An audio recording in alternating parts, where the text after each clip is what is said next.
गोलू गोलू छोड़ो भैया छोड़ो भैया छोड़ो भैया गोलू को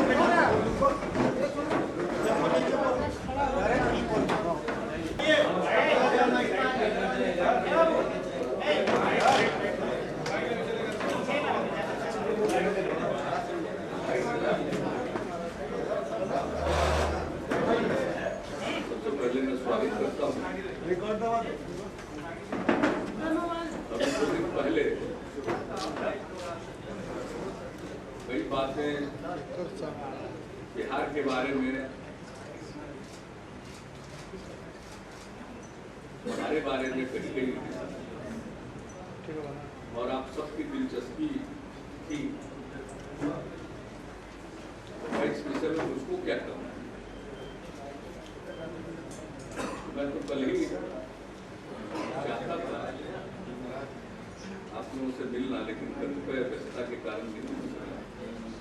तो आज ये मौका लगा और सबसे पहले तो मैं ये कहना चाहता हूँ कि हिमालय पर हम सब लोगों को नाज है और एवरेस्ट उसकी सबसे ऊंची चोटी है और हिमालय या एवरेस्ट से तुलना अच्छी चीजों की जाती है, लेकिन तुलना कर दी गई अहंकार और अहंकार को मापने का कोई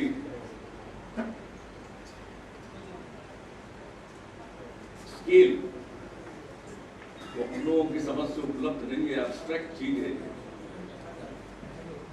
लेकिन कौन किसको अहंकारी कह रहा है? हाँ, इतना जरूर है कि हम लोगों को भारतवासी होने का और बिहारी होने का स्वाभिमान जरूर है।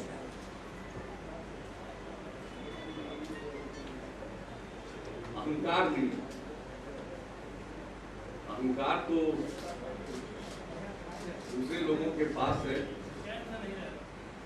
और वो रोक रोक से टपकता है और इसके लिए किसी को कोई उसकी शिनाख्त करने की जरूरत नहीं। और मैं समझता हूँ उसके भुक्तभोगी जितने गुजरात में होंगे, शायद भारतीय जनता पार्टी में भी होंगे, लेकिन मैं उस विषय में जाना ही नहीं चाहता। अब बिहार का तरह तरह से अपमान किया गया। एक बात का मैं उल्लेख करना जरूर चाहता हूं कि बिहार की यात्रा हम लोगों ने कहां से प्रारंभ की और एक विकसित प्रदेश गुजरात से एक पिछड़े प्रदेश बिहार की गई। ये दोनों आज की तारीख में कंपेरेबल नहीं है। बिहार की तुलना तो किसी पिछड़े प्रदेश से की जानी चाहिए। गुजरात को बहुत जमाने से आगे, उससे इसकी तुलना नहीं हो सकती और हम लोगों ने कभी दावा भी नहीं किया और हम तो ये कहते रहे कि बिहार बहुत पिछड़ा है और इस पिछड़े प्रदेश को आगे बढ़ाने की कुछ कोशिश हम लोगों ने की और राष्ट्रीय औसत पर लाने के लिए ही हम उसे विशेष राज्य का दर्जा दिलाना चाहते हैं और उसकी लड़ाई एक लंबे समय से लड़ी जा रही है। आज बिहार के जन जन की आवाज वो बन चुकी है। बिहार के गौरव को बढ़ाने के लिए हम लोगों ने काम किया। अब जो बातें कही गई, दो बातों का उल्लेख करने के बाद मैं तुलनात्मक रूप से आऊंगा विभिन्न क्षेत्रों के बारे में। क्या हुआ है गुजरात में, क्या हुआ है बिहार में, मैं इन चीजों पर आऊंगा। लेकिन विशेष राज्य का दर्जा की बात हम लोगों ने उठाई और भारतीय जनता पार्टी के यहाँ के साथी भी कुछ बयान दे रहे। लेकिन विशेष राज्य के दर्जा की बात कोई स्पष्टता से नहीं कही गई। कहा गया विशेष पैकेज, विशेष special package, special status, special attention, यानी इस तरह से बात कही गई है, कोई स्पेसिफिक नहीं है। हम लोगों का जो अभियान है वो स्पेसिफिक है कि बिहार को विशेष राज्य का दर्जा मिलना चाहिए। और क्यों मिलना चाहिए, इसको हमने बार बार एक्सप्लेन किया है जनसभाओं में, सदन के अंदर, सदन के बाहर, प्रेस के साथ बातचीत के सिलसिले में हर समय हमने कहा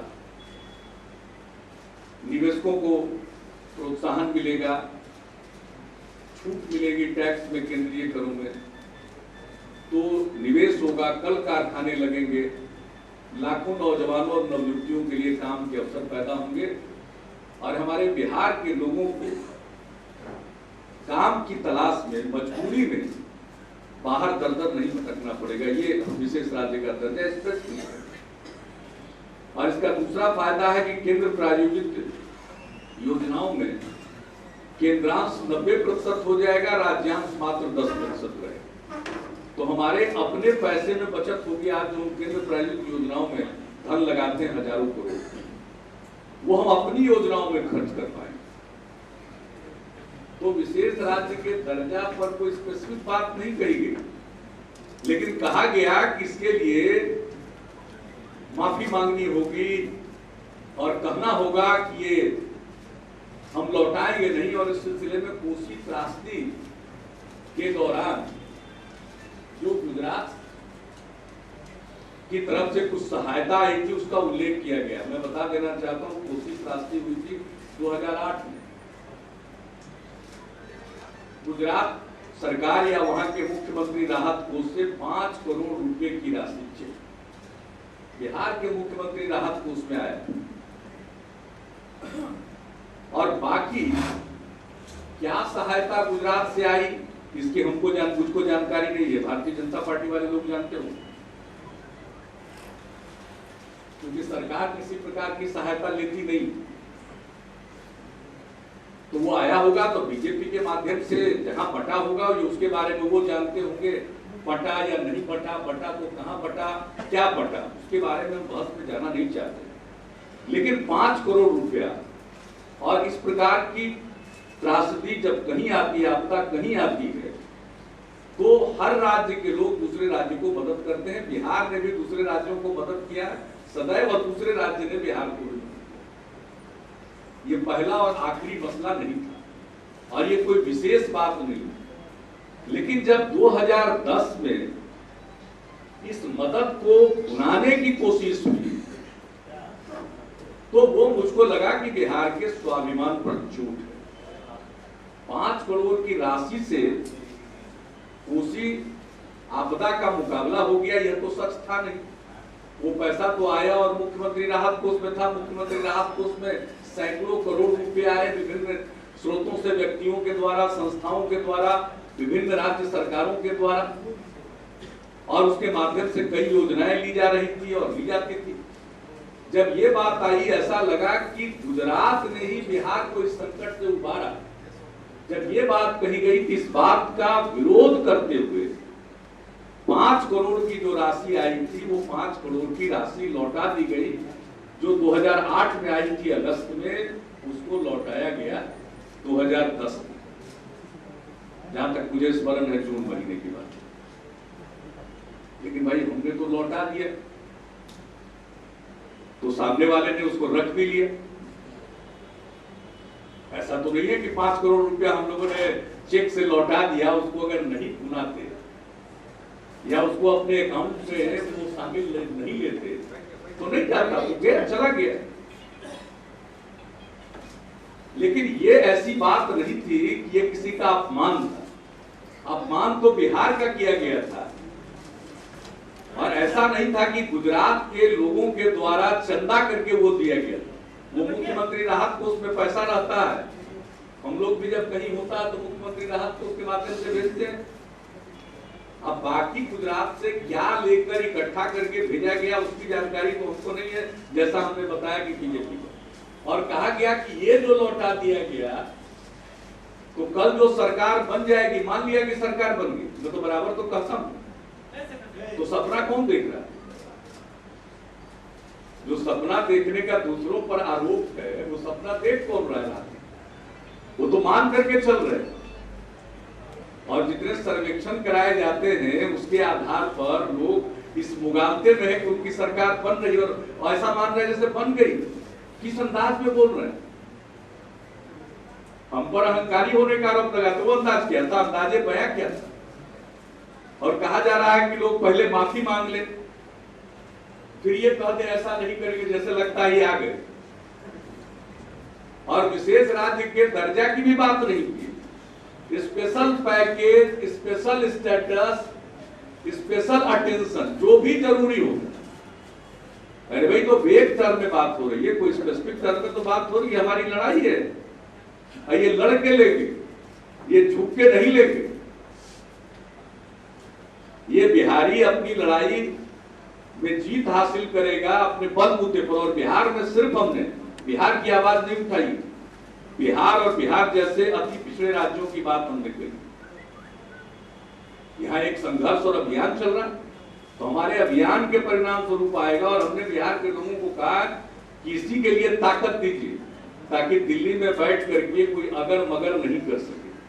तो इसलिए मैं एक बात तो ये कहना चाहता हूं, और दूसरे लोग कह रहे हैं कि स्टैंड बताइए। अरे स्टैंड हमको बताना, वर्षों से इस बात को लेकर हम लोग लोगों के बीच में अभियान चला रहे हैं और लोगों को संगठित कर रहे हैं। तो हमको स्टैंड बताने की जरूरत है। वो स्टैंड बताएं जो साथ थे तो समर्थन कर रहे थे, बाद में उन्होंने कहा कि इससे क्या होगा। फिर पैकेज की बात आई। अरे पैकेज तो एक ले चुके हम लोग, और विधान परिषद में जब चर्चा हुई है तो सरकार की तरफ से बताया गया कि पैकेज चाहिए। ये तो जितना नुकसान हुआ है बिहार का आजादी के बाद से, उस सब की भरपाई के लिए चाहिए। ये नहीं कि रेल का कुछ प्रोजेक्ट पूरा हो जाए, वो क्या पैकेज हो? तो रेल का अपना काम है, नेशनल हाईवे का अपना काम हो, हमारे पैकेज का ऐसा थोड़ी होगा। जो केंद्र की वर्तमान स्कीम्स हैं उसको पूरा करना कोई पैकेज का हिस्सा नहीं हो सकता। उसके अलावे बिहार के लिए क्या होगा? अभी तो एक लड़ाई का परिणाम हुआ कि 12,000 करोड़ रुपया इस पंचवर्षीय योजना में मिला।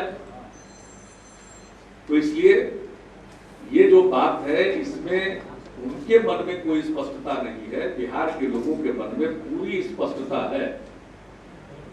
और बिहार के लोग बिना अपना स्वाभिमान गंवाए अपने हक को हासिल करेंगे। और यह भी एक तरीका है, किस प्रकार की भाषा का इस्तेमाल होता है, क्या लहजा है, क्या स्टाइल है। किसी की कृपा की जरूरत नहीं है, बिहार को भी अपना हक चाहिए। और नजरिया क्या है देश के विकास के बारे में? कौन सा नजरिया है? ये बात स्पष्ट होनी चाहिए।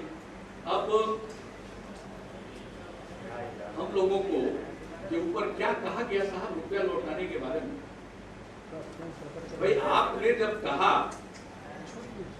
और ऐसा चित्र प्रस्तुत किया 2010 में, तो हम लोगों ने लौटाया। और जो मंच पर जितने लोग बैठे थे, मैं उनसे जानना चाहता हूँ, जब उस समय लौटाए थे तो क्यों नहीं ब्रेक हो गए थे, अलग हो गए थे, ब्रेक कर गए थे? हम तो तैयार बैठे थे इस्तीफा के लिए। तो उस समय दिखाई पड़ रहा था कि मेरी जरूरत है, तो सब शांति से बैठे हुए थे। और जो मत से कहा जा रहा था, ये तो आज की बात है नहीं। तो जो कुछ भी किया गया बिहार के स्वाभिमान की खातिर किया गया। और हम लोग किसी के दान के भूखे नहीं, हम अपना हक हासिल करेंगे। हमें भी अपना बिहार को विकास करने का अधिकार है और बिहार विकास करेगा, अपने बलबूते पर विकास कर रहा। लेकिन एक ऊंची छलांग लगाने के लिए हमें विशेष दर्जा चाहिए। और वो इसलिए चाहिए कि केंद्र की जो नीतियां पहले थी उसने बिहार को नुकसान पहुंचाया, या बिहार जैसे दूसरे राज्यों को नुकसान पहुंचाया। भाड़ा समानीकरण की नीति, आज उसकी भरपाई की आवश्यकता है। तो इसलिए हम लोगों की बात है, और बिहार के विशेष राज्य के दर्जा की लड़ाई चलती रहेगी। अब बिहार के लोग ये लड़ाई में जीत हासिल करेंगे। बहुत सारी बातें कही गई। एक तो अब आइए जो उदाहरण कुछ दिया गया सच्चर कमेटी के हवाले से बिहार में अल्पसंख्यकों की स्थिति के बारे में बताने की कोशिश। अब रिपोर्ट में जो आंकड़े इस्तेमाल किए गए हैं वो कब के हैं? मैं पूछना चाहता हूँ उसका रेफरेंस शेयर क्या है, कब के आंकड़े? आंकड़े कब के? जो सच्चर कमेटी की रिपोर्ट है उसने विभिन्न राज्यों के लिए आंकड़े कब के लिए? मैं ये पूछना चाहता हूं, बताने की कोशिश हुई मानो आज की स्थिति। तो भाई जो लोग प्रधानमंत्री पद पर जाने की ख्वाहिश रखते हैं, इच्छा रखते हैं, जान दिए हुए हैं उसके लिए, अब वो आंकड़े कब का इस्तेमाल कर रहे हैं?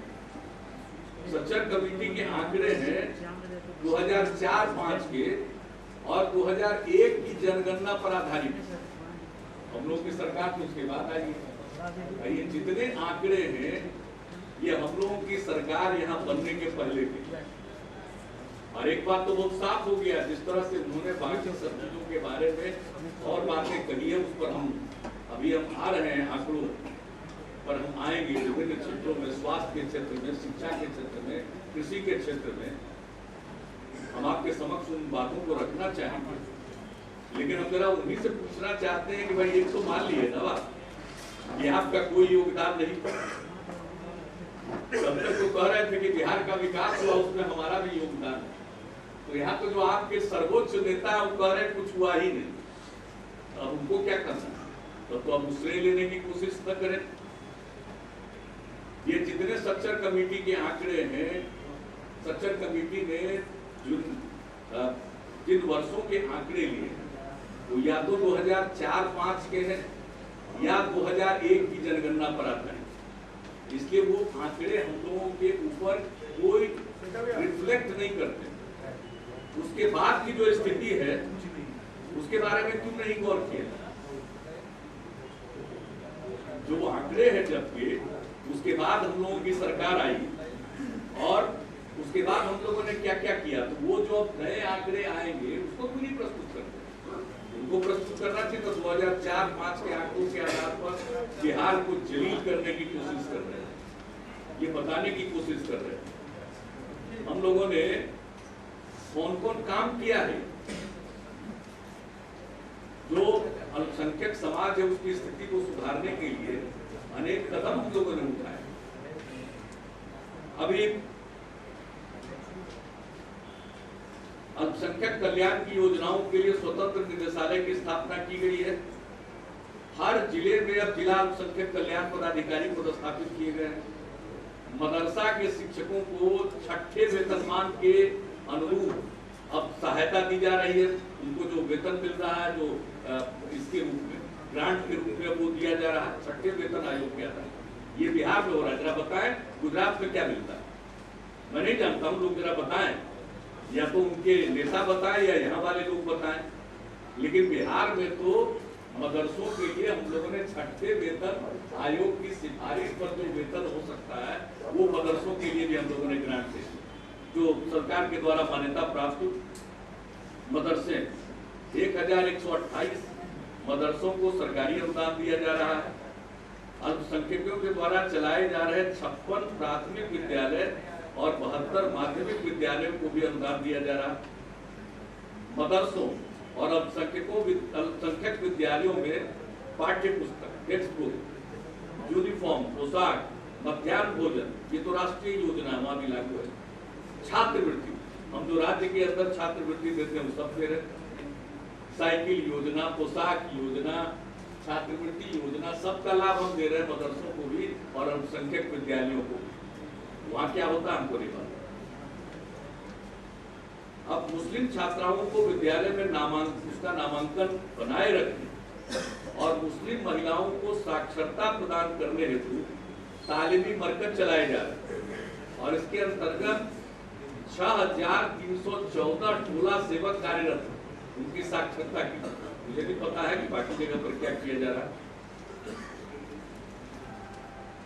हुनर कार्यक्रम हमने चलाया और सबसे पहले हमने शुरू किया अल्पसंख्यक बालिकाओं को हुनरमंद बनाने के लिए और 13,768 बालिकाओं को प्रशिक्षित किया गया और उसके बाद उनको औजार कार्यक्रम के अंतर्गत अनुदान दिया गया ताकि वो उसके आगे जो हुनर सीखी है, अगर सिलाई का काम उन्होंने सीखा तो सिलाई मशीन लेकर या इस प्रकार से अन्य कार्यों के लिए मदद दी गई कि अपने पैरों पर खड़ा हो।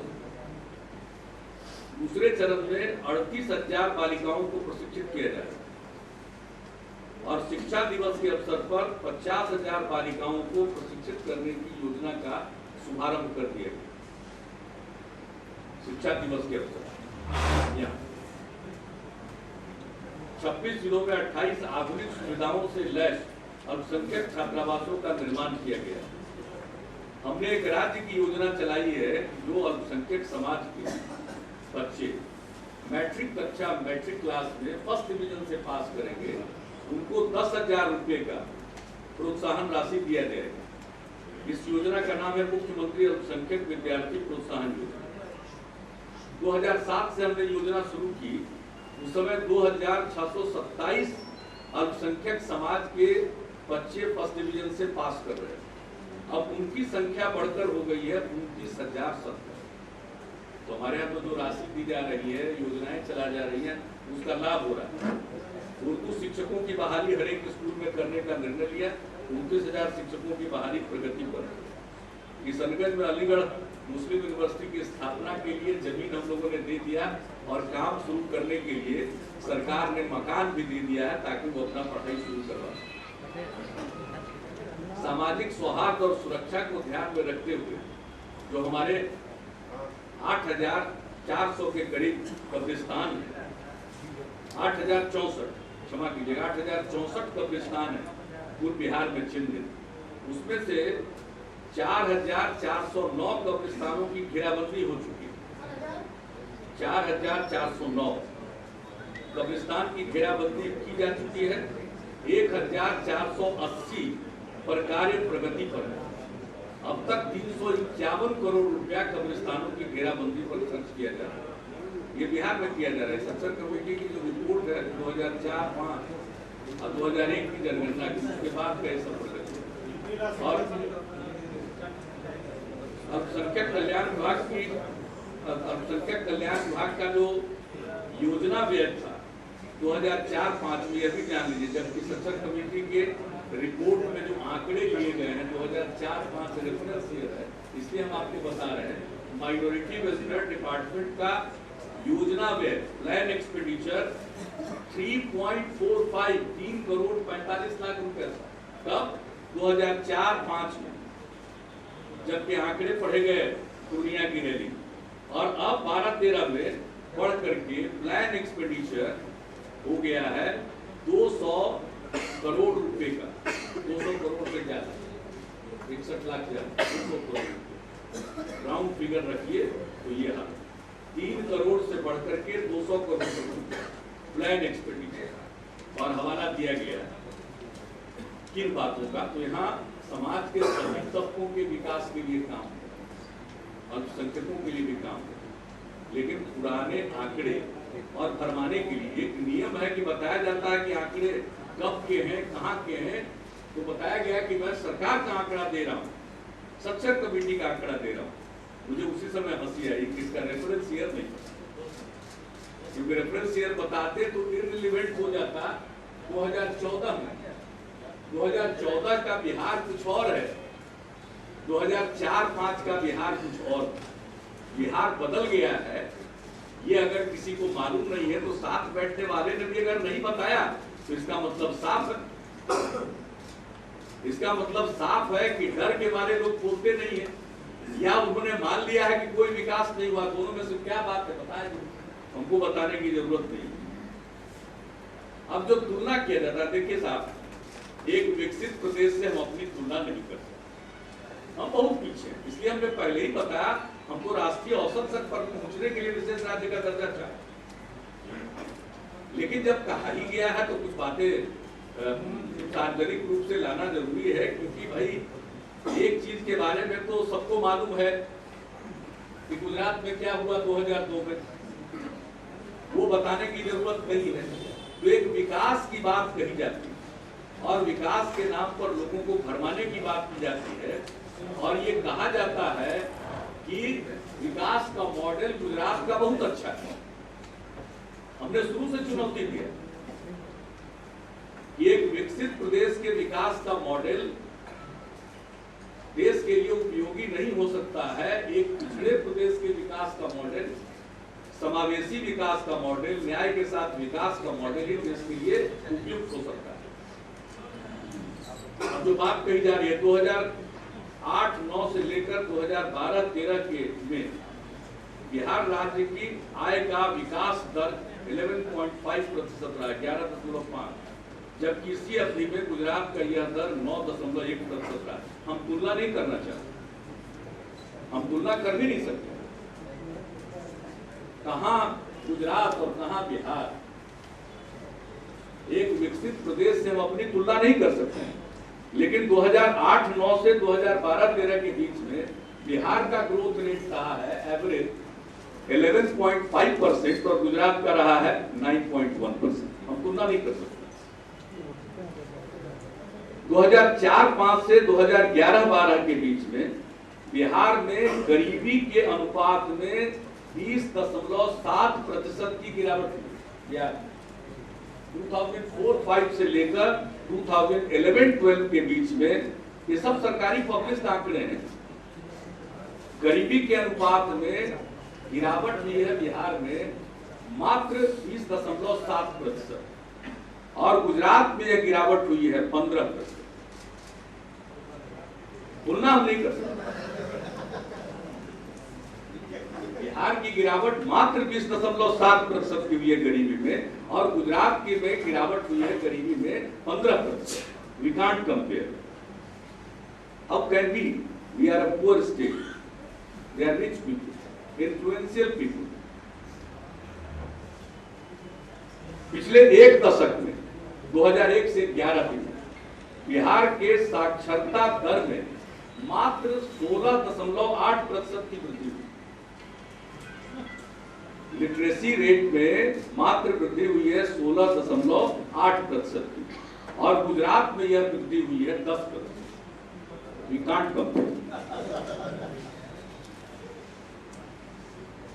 बड़े लोगों से तुलना हम कैसे कर सकते हैं? लेकिन हमारा लिटरेसी रेट बढ़ा है 16.8% और गुजरात का बढ़ा है 10%। अब आ जाइए, एक डेवलप्ड स्टेट में ड्रॉप आउट्स की क्या स्थिति है शिक्षा के?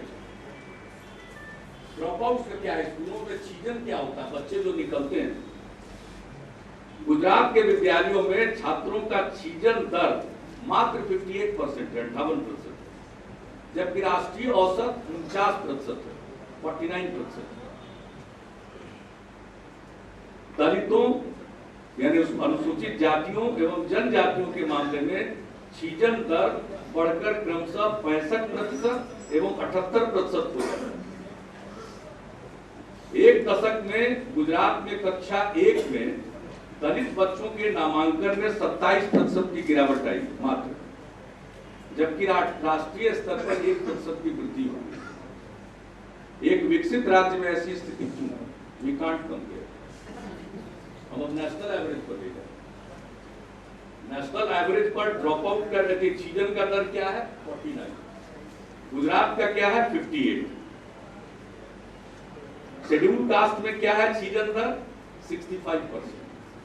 शेड्यूल्ड ट्राइब में क्या है? 78%। कक्षा 1 में दलित बच्चों के नामांकन में 27% की गिरावट आई, राष्ट्रीय स्तर पर 1% की बढ़ोतरी। अब तय आदमियों को करना है, देश को करना है, एक विकसित राज्य का यही मॉडल है। विकास का अगर यही मॉडल है तो सब लोगों को सोचना चाहिए। अब हेल्थ सेक्टर पर आ जाइए। भारत सरकार के प्रकाशित आंकड़े गुजरात की स्वास्थ्य व्यवस्था के बारे में कुछ कहते हैं। प्राथमिक स्वास्थ्य केंद्र के स्तर पर चिकित्सकों की कमी 34%, गुजरात। प्राइमरी हेल्थ सेंटर के स्तर पर चिकित्सकों की, डॉक्टर्स की कमी 34% है। सामुदायिक स्वास्थ्य केंद्र के स्तर पर विशेषज्ञ चिकित्सकों की कमी स्पेशलिस्ट डॉक्टर्स की कमी मात्र 94%। सामुदायिक स्वास्थ्य 30 बेड का जो अस्पताल होता, आधारभूत संरचना का हाल देख लीजिए। सब सेंटर का 21%, हेल्थ सब सेंटर का, प्राइमरी हेल्थ सेंटर का 19%, 19%, और सामुदायिक स्वास्थ्य केंद्र कम्युनिटी हेल्थ सेंटर का 11% केंद्र भवनहीन है। यहाँ कहा गया था ना कि स्कूल ही नहीं है, कागज पर चल रहे स्कूल, अभी हम आएंगे कागज पर कैसे स्कूल चल रहे हैं, लेकिन इतने भवनहीन है। Health sub centre 21%, primary health centre 19% और कम्युनिटी हेल्थ सेंटर 11% भवनहीन है गुजरात में।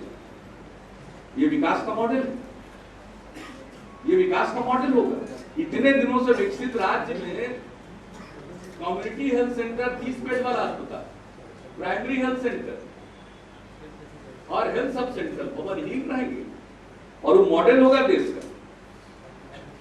और सुन लीजिए, ट्राइबल पॉपुलेशन एरिया में क्या है, जनजातीय क्षेत्र में विशेषज्ञ चिकित्सकों की कमी मात्र 100%।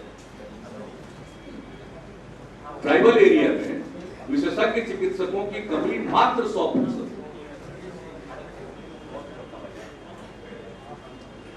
यह है मॉडल ग्रोथ का। आप लोग भी जरा समझ लीजिए। निवेश का हाल सुनिए जरा। 1983 से लेकर के 2010 के बीच में गुजरात में जो भी इन्वेस्टमेंट हुआ है उसका 42% केमिकल एवं पेट्रोकेमिकल सेक्टर,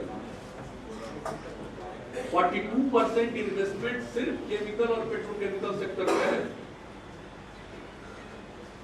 और उसके बाद देखिए समावेशी विकास का दूसरा तरीका। गुजरात में पिछले एक दशक में जितने निवेश हुए हैं उसका 56% सिर्फ सौराष्ट्र रीजन में हुआ।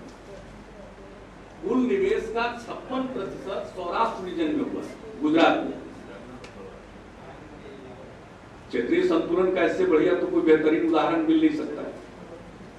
ये ग्रोथ का और विकास का मॉडल है। पिछले 5 वर्षों से 2007 से 12 के बीच में गुजरात में कुल रोजगार स्थिर है।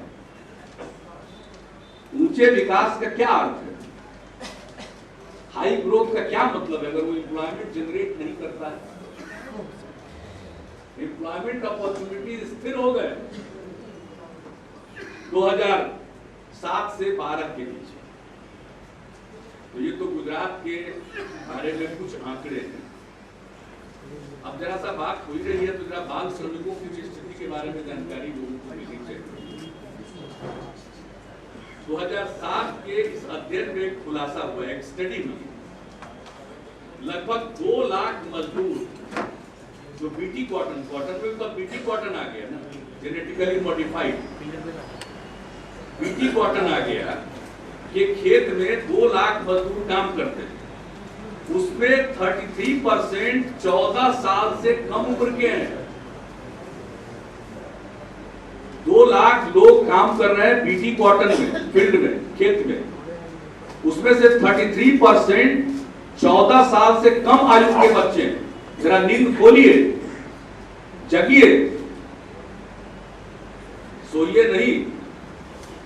2 लाख मजदूर हैं, काम कर रहे हैं बीटी कॉटन में के फील्ड में, और 33% बाल श्रमिक है 14 साल से कम उम्र के।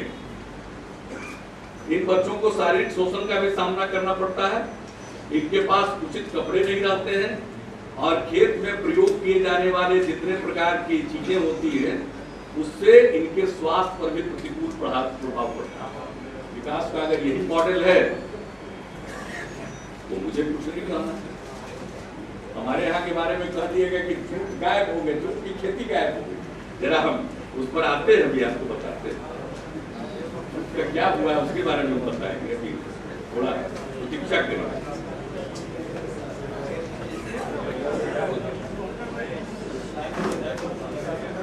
अब जरा आ जाइए रिलीफ कैंप्स की।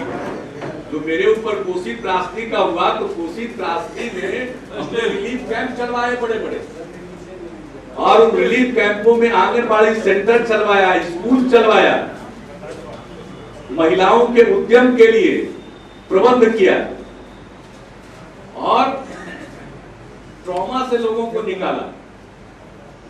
और अभी वहां के रिलीफ सेंटर्स की हालत, अरे नीचे करो कैमरा। एनसी सक्सेना की अध्यक्षता में गठित समिति द्वारा पाया गया कि गुजरात में धर्मों के उपरांत 4,545 परिवार, जिनमें लगभग 30,000 लोग विस्थापित हुए थे, उन्हें 81 रिलीफ शिविरों में रखा गया था। इन शिविरों की स्थिति अत्यंत ही दयनीय थी। वहां पर खाद्यान्न एवं सुरक्षा का घोर अभाव था। इन राहत शिविरों को राज्य सरकार से कोई सहायता नहीं मिली थी। 81 राहत शिविरों में से मात्र 5 में सरकारी या मान्यता प्राप्त विद्यालय की स्थापना की गई थी, जिसमें से मात्र 4 में मध्याह्न भोजन बच्चों को मिल रहा था। हमारे मध्याह्न भोजन पर कुछ कहा गया, अभी आगे आएगा, दिल थाम के रखिए। देखिए भाई, रोज नहीं बोले, लेकिन 1 घंटा का जवाब 1 घंटा सुनना हो।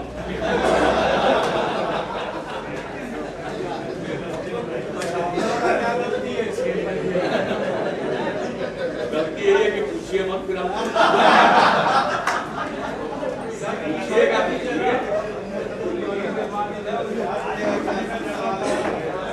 और उसी में जो राहत शिविर चला, उसके बारे में हम आपको पहले बता चुके।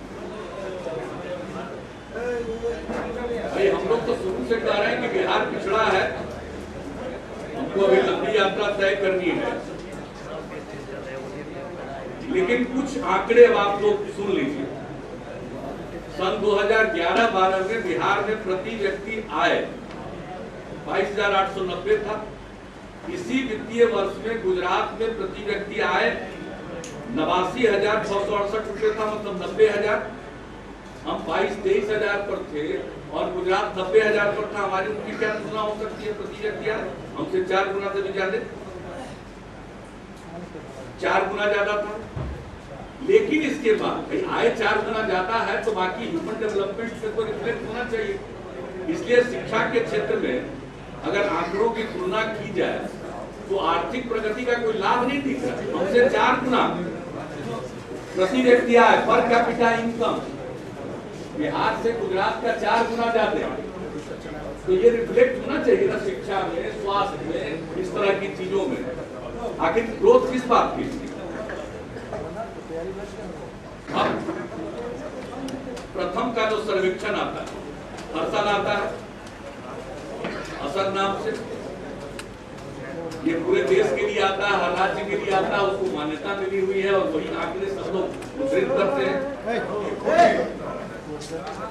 हमारे बिहार में उनके रिपोर्ट के मुताबिक 2013 के सर्वेक्षण की रिपोर्ट के मुताबिक 6 से 14 वर्ष आयु वर्ग के बिहार में 3.5% बच्चे स्कूलों के बाहर। भाई, गुजरात तो बहुत मुश्किल है, एक बच्चा को स्कूल से बाहर नहीं रहना चाहिए। तो हमसे आमदनी उनकी 4 गुना, हमारा है आउट ऑफ स्कूल 3.5% और गुजरात का है 3%। किस काम का ये आर्थिक प्रगति? किस काम के लिए आर्थिक प्रगति? जब बिहार जैसे पिछड़े राज्य में भी 3.5 है आउट ऑफ स्कूल और गुजरात का भी 3 है, तो क्या फर्क पड़ा, क्या फायदा हुआ? अब डिटेल में आप लोग हमको लग रहा है कि उपग्रह दे देंगे ये कागज आपको, अभी नहीं छोड़े, उसके डिटेल में नहीं जा रहे, गुणवत्ता पर अभी हम नहीं जा रहे। गुणवत्ता बता देते कि घटाव कितना जानता है, गुना कितना जानता है हमारे बिहार का बच्चा, और वहां का ये सब हम बताएंगे, सब कागज हम आपको सर्कुलेट कर देंगे। अपने आप कम से कम एक बार जरूर देख लीजिएगा।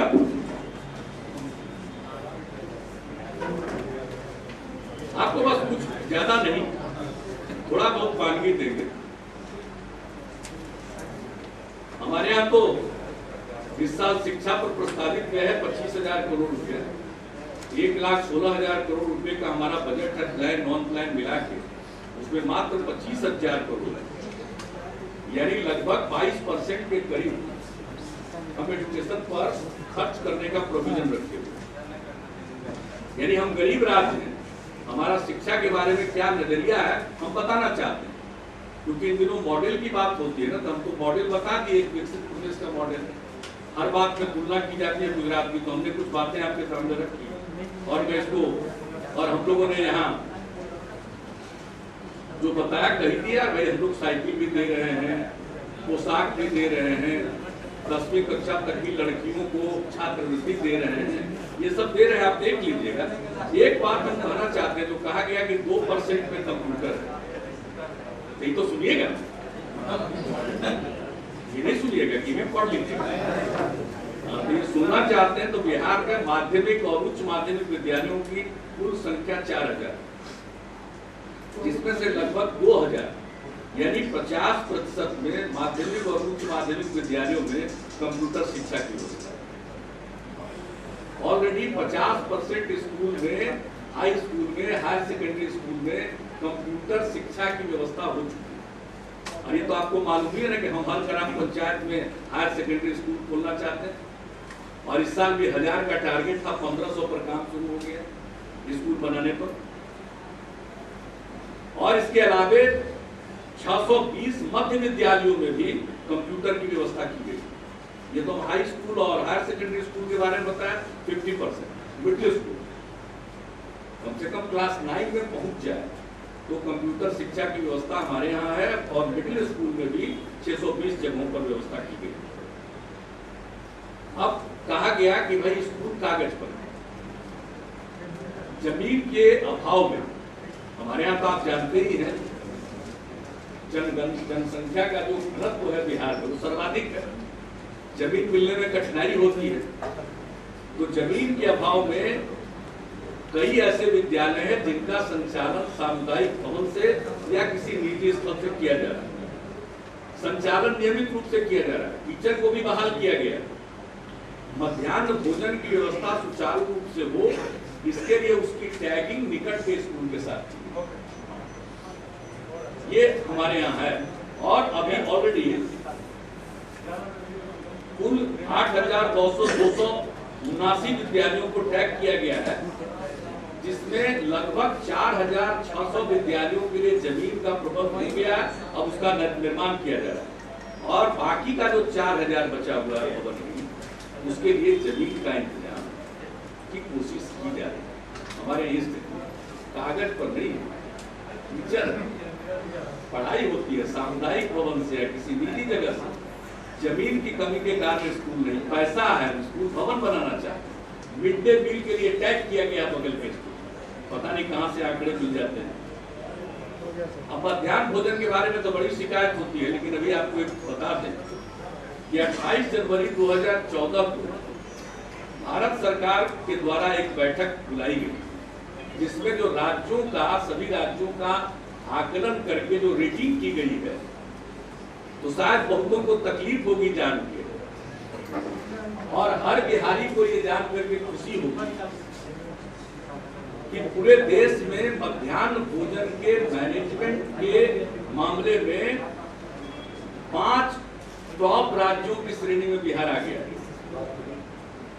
अब हम गुजरात के बारे में नहीं बताएंगे, तुलना हम नहीं कर सकते, मात्र 25वें स्थान पर हम टॉप 5 के लिस्ट में आ गए। जो भी हुआ गठनामन का ट्रेजेडी, इसको हम लोगों ने एक चुनौती के रूप में लिया, और अब इसके बाद जो काम हो रहा है, जनवरी 2014 की बैठक में बिहार को रेट किया गया उस तरह से, इस तरह से पूरी मुस्तैदी के साथ मिड डे मील का संचालन। लेकिन भाई हम तो पिछड़े राज्य हैं, एक विकसित राज्य की रेटिंग भी आप लोग अपने से पता कर लीजिएगा, नेट पर तो सारी सूचनाएं रहती है। इंस्टीट्यूशनल डिलीवरी के लिए महिलाएं जा रही है सरकारी अस्पतालों में 54%। अब टीकाकरण का क्या हुआ? शिशु मृत्यु दर की बात बताई गई थी। 2005 में राज्य में शिशु मृत्यु दर 1000 में 61 था, घट करके 43 हो गया। रूटीन इम्यूनाइजेशन बिहार में टीकाकरण हो गया 70% इम्यूनाइजेशन, नेशनल एवरेज है 61%। टीकाकरण में नेशनल एवरेज से ऊपर हम चले गए। तो साहब कुछ प्रयास हुए हैं, बाकी आंकड़े आप देख लीजिएगा, इसमें कुछ नहीं कहना है। खाली एक बात जो बताना था, झूठ के बारे में कही गई है बात। 2005-06 में 13.29 लाख जूट बेल का उत्पादन हुआ था और 12-13 में 14.90 लाख बेल का उत्पादन हुआ। अब बेल जूट का उत्पादन हुआ। बहुत लोग जूट से मक्का और दूसरी फसलों की ओर जा रहे हैं। कवरेज अब घट रहा है, डाइवर्सिफाई लोग कर रहे हैं, लेकिन जूट का प्रोडक्शन फिर भी बढ़ा हुआ है। इसलिए जूट और वहां के किसान की स्थिति चौपट नहीं हो गई है। उत्पादकता का सिर्फ हम बता देते हैं, प्रोडक्टिविटी का पहले था 1884 किलोग्राम प्रति हेक्टेयर, वह बढ़ करके 2180 किलोग्राम प्रति हेक्टेयर हो गया उत्पादकता, प्रोडक्टिविटी। इसलिए जूट की भी स्थिति खराब नहीं है और उनके लिए हम लोगों ने वैल्यू एडिशन के लिए पूर्णिया में पुनर्सर जूट पार्क की स्थापना की, जहां से कहा जा रहा था जूट के बारे में। अब जरा सा जूट के बारे में कहा गया तो 6% फैट पर बिहार में पर लीटर दूध का दाम मिलता है कैंपेड में 30 रुपए, गुजरात में 31 से 32। ये उनका जो पब्लिसाइज रेट है। तो ऐसा नहीं है कि बिहार के किसानों को, पशुपालकों को दूध का दाम यहाँ कम है, यहाँ दूध का दाम मिलता है। लेकिन एक बात अलग है कि पशुपालक के बहाने खुल्लम खुल्ला जात की बात कर रहे हैं। अब आ जाइए विकास का, तो ये है, मैं आपको सर्कुलेट कर दूंगा। बहुत है, हम देख रहे हैं कि आप लोगों को थोड़ा सा ये चीज लेकिन पिछले एक साल से कहीं और से कुछ कहा जा रहा है, तो उसमें क्यों नहीं पैदा हो रहा है? प्रतिदिन एक चीज प्रचारित करने की कोशिश हो रही है, विकास, और उस विकास का क्या स्वरूप है ये बताया जा रहा है ना। सच्चाई को भी तो सामने रखा जाता है, तो अब इसको सर्कुलेट कर दिया जाएगा। इसमें और बहुत सारे चीजें हैं, लेकिन खुलेआम जांच की बात करी जा रही। वाह, देश को मजबूत करने वालों ने, दावा करने वालों ने खूब कॉम्युनल कार्ड खेला, खूब कास्ट कार्ड खेला। ये कहां है इंडिया फर्स्ट? ये तो कम्युनिटी फर्स्ट है, कास्ट फर्स्ट है। ये भी एक बहुत बड़ा धोखा है। इंडिया फर्स्ट का मतलब होता है भारत का वो व्यक्ति जो हाशिए पर है, उसके जीवन में क्या परिवर्तन आ रहा है। तो गुजरात में क्या परिवर्तन आ रहा है, उसके कुछ आंकड़े हमने दिए हैं, कुछ रख लिए हैं। भविष्य के लिए जरूरत पड़ेगा तो आप लोगों की दिलचस्पी होगी तो उसके बारे में बताया जाएगा। तो ये जो विकास का दावा किया जा रहा है, ये खोखला है, ये पूरे के पूरे तौर पर झूठ की खेती है। और बिहारियों का खुलेआम माफी मांगने के लिए कहा गया। हमने जो कुछ भी किया वो बिहारियों के स्वाभिमान की रक्षा के लिए किया। जहां हजारों करोड़ रुपए खर्च हुए कोसी की त्रासदी से निपटने के लिए, वहां 5 करोड़ रुपए के लिए ये बताना कि गुजरातियों ने बड़ा भारी मदद किया। जो मदद करता है वो कहता नहीं है। बिहार ने कभी नहीं कहा कि हमने किन किन राज्यों को मदद किया। ये तरीका है, ये देश का संस्कार है, ये संस्कृति है, ये चलन है, ये तौर तरीका है। लेकिन इस बात को कहा गया और जिस प्रकार की भाषा का प्रयोग किया जाता है, हम तो भाई सार्वजनिक जगह पर नहीं थूकते हैं, किसी के चेहरे पर कैसे थूक सकते? इतना शिष्टाचार और कल्चर है। और एवरेस्ट की तुलना, हिमालय की तुलना तो अच्छी चीजों के लिए की जाती है, बुरी चीजों के लिए तुलना नहीं की जाती। हिमालय पर हम सब लोगों को नाज है, एवरेस्ट की ऊंचाइयों पर नाज है, हमारा देश तरक्की की उस बुलंदी पर पहुंचे, आसमान की बुलंदियों को छुए, हम सब वैसा हिंदुस्तान बनाना चाहते हैं। और थर्ड फ्रंट से इतनी परेशानी, जिससे परेशानी होती है उसी की ना बात करता है। हाँ बोलिए। एक बात तो मुझको लग गया कि भाई हम नाचीज एक गरीब राज्य में पैदा हुए, एक बहुत ही साधारण परिवार में पैदा हुए, एक स्वतंत्रता सेनानी के परिवार में पैदा हुए, जिनका पेशा वैद्य का था, उस सब परिवार में पैदा हुए। हम लोग कहां से तुलना कर सकते हैं? हम लोग तो बहुत मामूली लोग, बहुत साधारण लोग हैं, लेकिन फिर भी इतनी परेशानी, इतनी परेशानी। हम अपने उसूल पर रहे तो इतनी परेशानी हो रही। लेकिन लोकतंत्र में अपने खिलाफ की आवाज सुनने की जिनको सलाहियत नहीं है, बर्दाश्त करने की क्षमता नहीं है, वो दूसरों पर अहंकारी होने का आरोप लगाते हैं।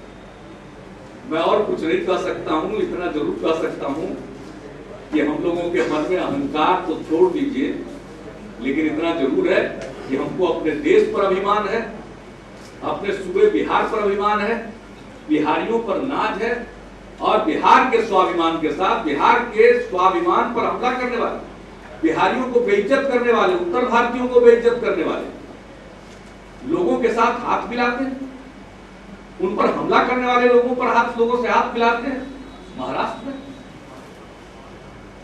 तो बिहारी सब कुछ देख रहा है और हम स्वाभिमानी है, बिहार के लोग गरीब हो सकते हैं, पिछड़ेपन के शिकार हो सकते हैं, लेकिन हम स्वाभिमानी हैं और इन चीजों को हम बर्दाश्त नहीं करते। एक एक व्यक्ति देख रहा है और आज बिहार में जो कुछ भी हो रहा है उसका मजाक उड़ा। भाई हम लोग अपनी कोशिश कर रहे हैं, भाई कुदरत ने हमको लैंडलॉक बनाया है, हम थलुद राज्य हैं, कोशिश कर रहे हैं, हम समुद्र किनारे बसे हुए नहीं हैं, जिसके लिए विकास के अलग आयाम होते हैं। तो इतनी बातें कही गई, लगता है कि बहुत परेशानी हुई है और कुछ परेशानी हो रही है थर्ड फ्रंट से। परेशान हो उनको हम बता देना चाहते हैं कि थर्ड फ्रंट ही देश का फर्स्ट फ्रंट होगा और सब चुनाव के बाद पता चलेगा।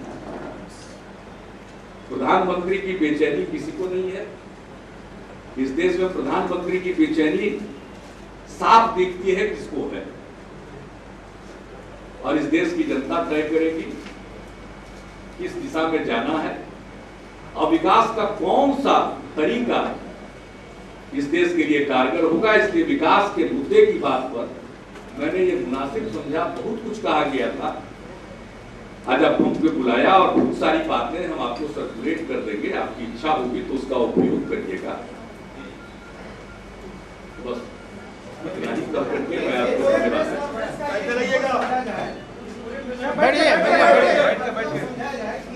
नरेंद्र मोदी ने जो आंकड़ा पेश किया वहां पर नरेंद्र मोदी झूठ बोलते हैं। दूसरी बात कि जिस गुजरात मॉडल के सहारे वो पीएम बनने की बात अपील कर रहे हैं लोगों से, क्या आप भी बिहार मॉडल के जरिए आने वाले चुनाव लड़ने में ये कहेंगे कि आपको प्रधानमंत्री पद के लिए लोग वोट देंगे? देखिए, जहाँ तक बिहार के विकास का मॉडल है वो न्याय के साथ विकास का मॉडल है, वो इंक्लूसिव ग्रोथ का मॉडल है, वो उसका एक मॉडल है, कोशिश है। और देश का विकास तभी संभव है जब देश के सभी इलाकों का विकास हो। यह बात हम सदैव कहते रहे। और जो परोसने की कोशिश हो रही है देश में, जो बताने की कोशिश हो रही है कि एक जगह धरती पर स्वर्ग उतर आया है, मैंने उसके कुछ नमूने आपके सामने रख दिए, इसके अलावा और कुछ नहीं किया। बाकी निष्कर्ष निकालना तो आपका काम है।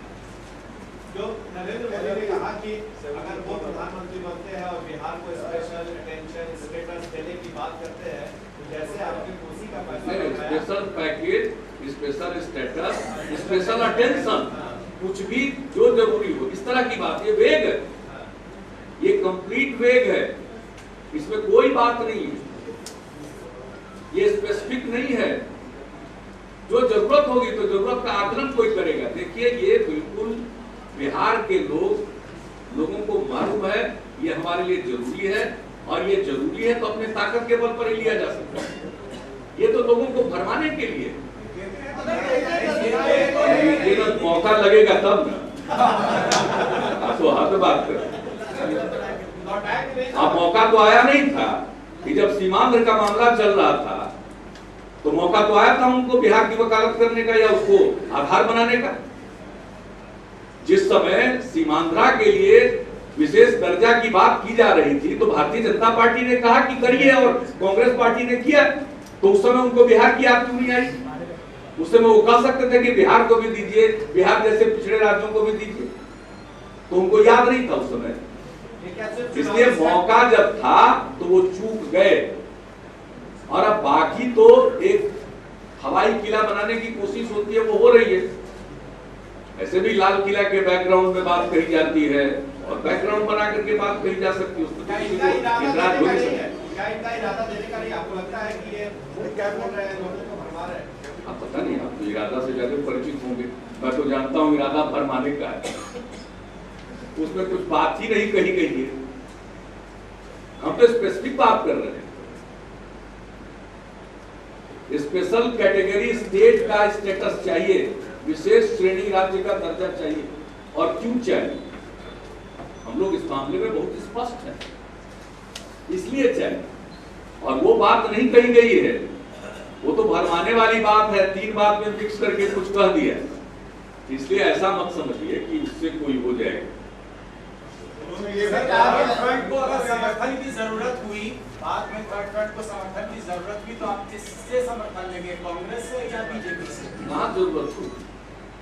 किसी से समर्थन नहीं होगी। गैर भाजपा गैर कांग्रेसी सरकार केंद्र में बनेगी, और मैं आपको बता रहा हूं कि जिसको थर्ड फ्रंट कहा जाता है वो फर्स्ट फ्रंट के रूप में इमर्ज करेगा, और चुनाव के बाद कार्यक्रमों पर आधारित सरकार बनेगी। आपने कहा मुख्यमंत्री जी एक इंटरव्यू में कि आप भी प्रधानमंत्री बनने के योग्य हैं, काबिल हैं, तो क्या आप क्या नालायक समझते हैं? अरे वो तो जो पूछा गया एक अलग संदर्भ की बात है, तो सामने ही बैठे हुए अलग संदर्भ की बात है। हमसे पूछा जा रहा था किन्हीं के बारे में, तो भाई किसी को पार्लियामेंट का अनुभव नहीं है, किसी को स्टेट का अनुभव नहीं है।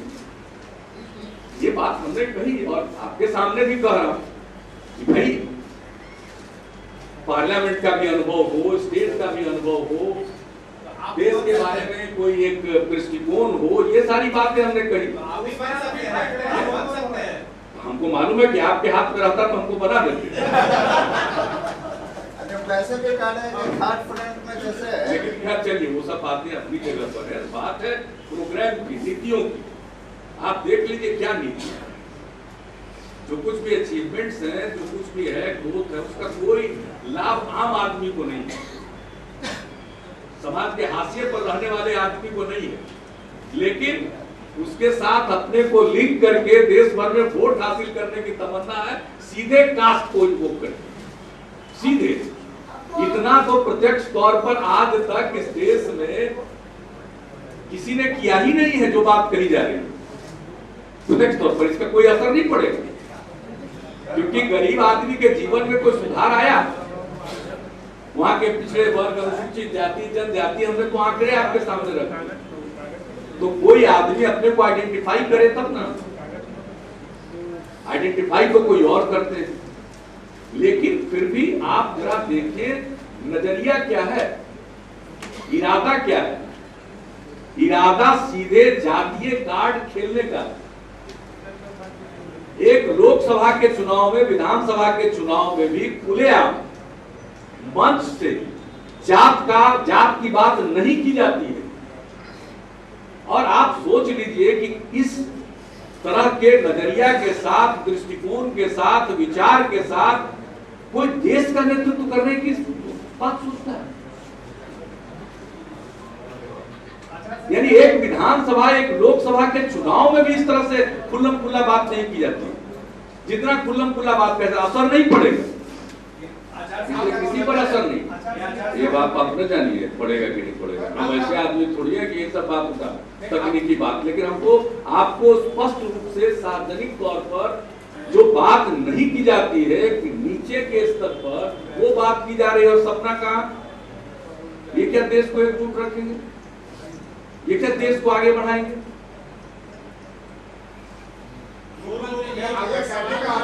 इनको देश पर कोई अभिमान नहीं है, देश की महानता में कोई यकीन नहीं है। एक समय आप लागू ये तो अपने को महान मानने वाले लोग, ये देश को महान मानने वाले नहीं है। कविता जितनी पढ़ी जाए।